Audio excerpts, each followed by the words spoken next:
Hey everybody, what's up?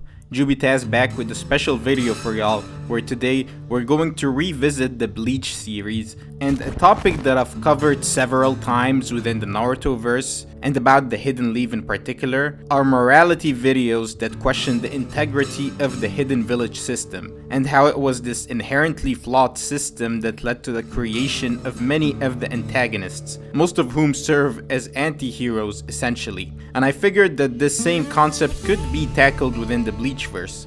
Because just like how shinobi are killers and savages by nature, shinigami aren't much better. And the Soul Society in particular is far from an ideal society. It too suffers from double standards, corruption, and moral ambiguity, despite it being the authority that's meant to enforce law and order within the three realms. And now, while I do intend to make a full-length comparison video in the future talking about whether the shinobi world or the shinigami world was more evil, I figured that before I do that, I should probably give my take first on the Bleach verse. Just like I did with Naruto in my Is the Leaf Village Evil or the Konoha propaganda video. So today, I will be asking a similar question: is the Soul Society evil? And now, if anime analysis videos like this sound like your cup of tea, then be sure to subscribe. We make these sorta deep dive videos all the time, and we're doing more Bleach content, so be sure to not miss out.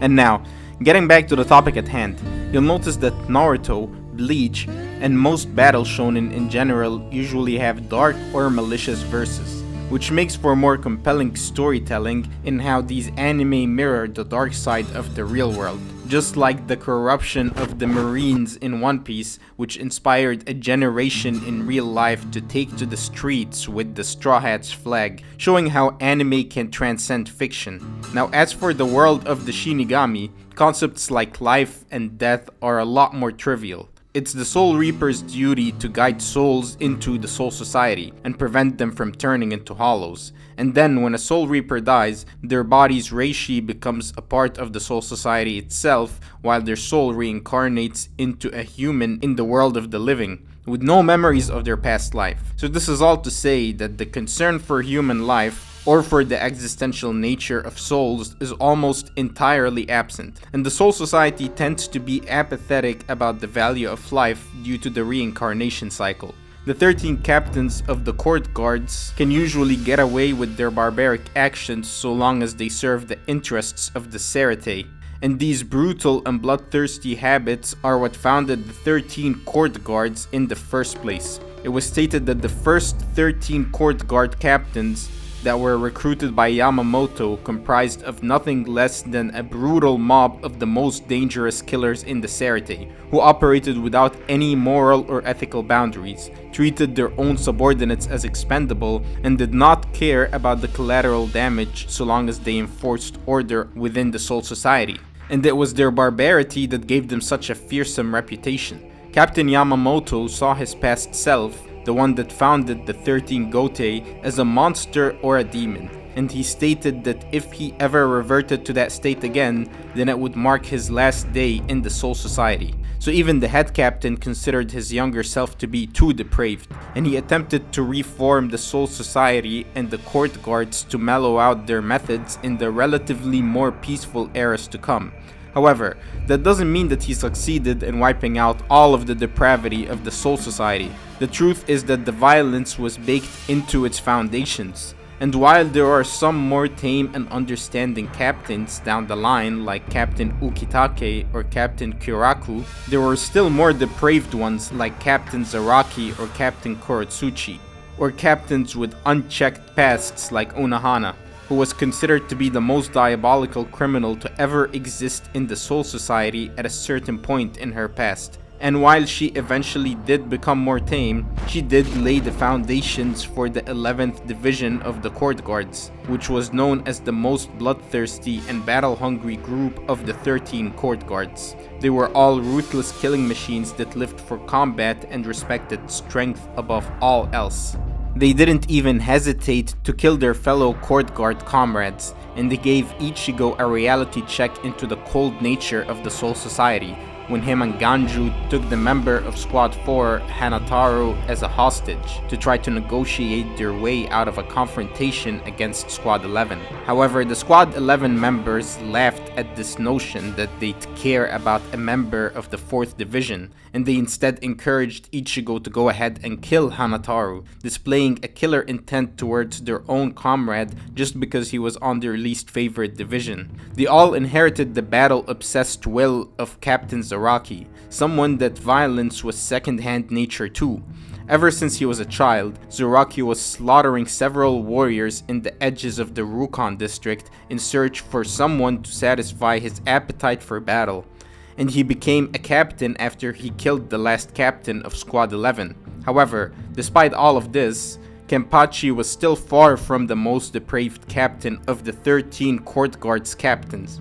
That title is a lot more fitting to Mayuri Kurotsuchi, the mad scientist that pursued knowledge far beyond any ethical borders, which is why he saw everyone, including himself, not as a living being, but as an object to be researched. That's why he didn't hesitate to use his own men as cannon fodder or kamikaze puppets, or why he was so cruel and sadistic towards his own lieutenant, Nemu, whom he uses as a literal human shield. Kinda like Hidan, where she would bind the targets so that Mayuri could accurately strike them. However, Nemu wasn't a masochist like Hidan, and she could feel the pain or suffering like any other being. And Mayuri had no tolerance for such complaints. He was so cruel that he would stomp on her and assault her again when she would complain about the pain she felt from Mayuri's collateral damage attack. Nemu suffered from an abusive relationship with her creator Captain Kurotsuchi, and she was often used as a sacrificial asset during his fights. Now, if this is how he treated his lieutenant, whom he considered to be his daughter, you can only imagine what Mayuri did to his lower-ranking underlings or his test subjects. He was infamous for his experimentation and torture within his research, and it seems like he was considered dangerous enough at first by the Soul Society to be bound into a prison cell in the Maggot's Nest. However, once he was released, and as he ascended to the rank of Captain of Research and Development, the 13 court guards looked the other way at Mayuri's cruel and inhumane experimentation methods. Because Mayuri provided an essential service to the Cerete. He was the one that developed advanced technology for the Soul Society, so he could get away with what should be considered war crimes or crimes against humanity. He was viewed as a necessary evil by the authority. The Soul Society was ruled in an authoritarian way, and everyone had to submit to the rulings of the organization known as the Central 46, which served as the judiciary authority of the Soul Society and allegedly operated under the mandate of the Soul King, made up of 40 wise men and 6 judges. This judiciary body dictates the rules and the laws of the Cerete, though like the courts of our real world, it wasn't lacking in corruption and did not necessarily abide by fairness or justice to all, since this group was considered to be the elites of the Soul Society linked to the noble clans. They occasionally did issue unfair or biased rulings that weren't in accord with their own stated principles. Despite it being illegal for one to commit murder, the Central 46 pardoned the man that killed his wife after she scolded him for having killed the Shinigami. She was a peaceful woman and Kaname Tosen's close friend, but her husband killed her in cold blood, and when Tosen requested an audience with the Central 46 to reopen the case, he was dismissed and forcibly removed by the guards. Because that man was of a noble lineage, he was pardoned for his crimes. Yet they enforced the death penalty when it came to lighter crimes, like Nanao's mother losing the sacred cursed treasure of the Issei clan. And this blatant corruption and selective application of the law is what turned Tosen against the Soul Society and made him join Aizen's cause. The Central 46 are seen in a similar light to the two geezers Koharu and Hamura in that they were also decrepit old hardliners that enforced authority onto others without getting their hands dirty, sitting comfortably on their high horse, and it was the captain's blind loyalty to the laws and regulations of the Soul Society that allowed people like Aizen to exploit and manipulate events to his own advantage. like when he framed Kisuke Urahara for the holification experiments, and despite Kisuke's rational justifications, his cries fell on deaf ears and both him and Tessai were banished to the human world. Or how Aizen used his Kyoka Suigetsu to pretend to be the Central 46 and issue the execution of Rukia Kuchiki. And the orders were so absolute that Rukia's elder brother Byakuya did not question them at all, and was willing to carry out the execution of his own sister by himself if need be.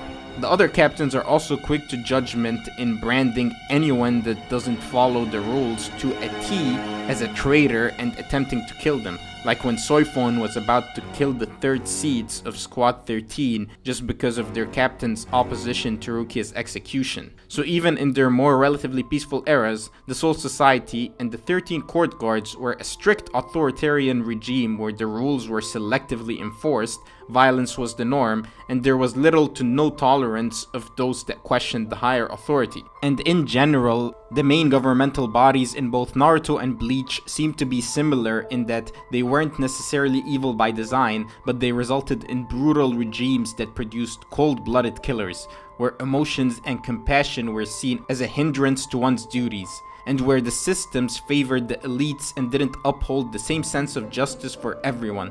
Despite Rukia claiming at first that the Soul Society was a paradise, as the series advances, we learn that that's far from the truth. In reality, it was very similar to the human world and had its own unique set of flaws. Families get separated by death and rarely ever get reunited in the Soul Society, and despite the fact that they have extremely advanced technology, the citizens of the Rukon district still suffer from easily preventable hardships or struggles. The Rukon district is divided into 4 quarters, each made up of 80 districts, numbered in a descending order on how far they are from the Serite, and the further away districts are poverty-stricken, crime-infested slums, where those that are unlucky enough to reincarnate there have to face the same struggles that those in impoverished communities face.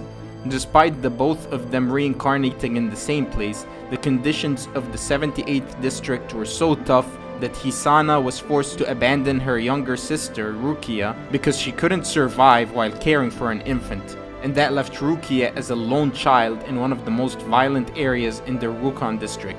She eventually met Renji and 3 other orphans, and they all banded together and had to resort to stealing from the elderly in order to survive, because that was the only way for children to survive in those underprivileged communities. Similar to the Rain Orphan trio of Naruto, all the adults around them in those areas were criminals and crooks. And that was the reason that Rukia and Renji chose to become Soul Reapers, to escape the misery of life in the outskirts of the Soul Society. And eventually Rukia was approached by Byakuya with an offer to be adopted into the Kuchiki clan because her sister spent her life looking for her but never could find her, and on her deathbed, her parting wish to her husband Byakuya was for him to find and take care of Rukia.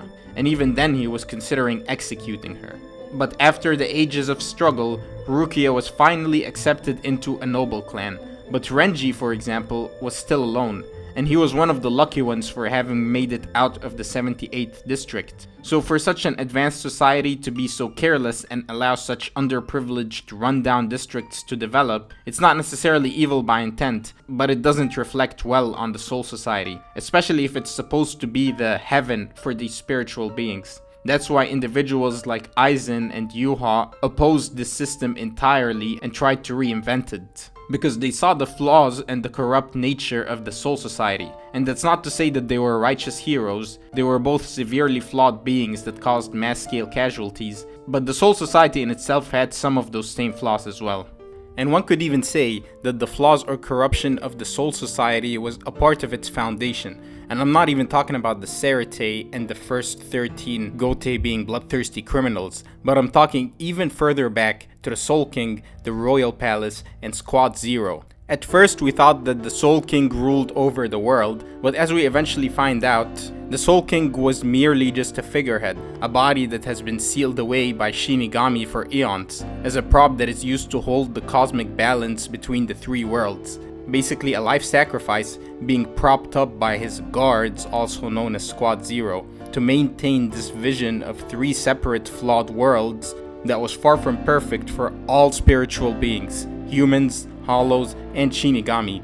And that's why a lot of people view Ichibei, the commanding officer of Squad Zero, as a villain or the main source of evil behind the Soul Society, as he's the one responsible for the sealing of the Soul King. And even if Adneus did consent to being sealed, Ichibei's the one to chop him up and keep him in that state. And he even stated in the Can't Fear Your Own World Bleach novel series that Ichibei was willing to do the same thing to Ichigo, seal him up in that eternal state, if the need arose, which is a fate far worse than death, just to maintain the current reality as it is and keep the oligarchy intact. And it was seeing his own father in such a pitiful state, all chopped up and unconscious, sealed for eternity, just to maintain such a flawed world, that enraged his son Yhwach so much, and inspired him to challenge Squad Zero and the Soul Society to bring about the destruction of the three worlds and merge them into a single unified realm, where the concept of death as it is currently known would not exist.